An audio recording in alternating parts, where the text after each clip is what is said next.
What causes furnace heat exchangers to crack? They usually crack from repeated thermal stress, overheating caused by poor airflow, corrosion, or improper installation.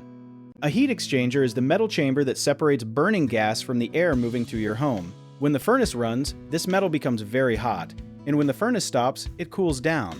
This repeated heating and cooling makes the metal expand and shrink, which can eventually create small cracks. A dirty air filter, blocked vents, a dirty blower, or closed registers can reduce airflow and make the furnace run too hot. A furnace that is too large for the house may also turn on and off too often, causing extra stress on the metal. Rust and moisture can weaken the heat exchanger, especially when poor drainage or a damaged vent allows water vapor to remain inside.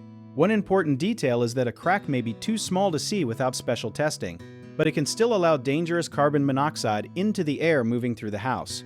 If you notice unusual odors, soot, headaches, yellow flames, or frequent furnace shutdowns, turn the system off, leave the area if anyone feels ill, and call a qualified heating professional. A common mistake is assuming that a new filter fixes every airflow problem, so have the blower, ductwork, vents, and furnace size checked if overheating continues. Another misconception is that a furnace can be judged safe just by looking at the flame, so request a complete inspection that includes carbon monoxide testing and a heat exchanger test. Some people also keep using a noisy or repeatedly shutting down furnace, but those warning signs can point to unsafe combustion. So switch it off and arrange professional service instead of resetting it again and again.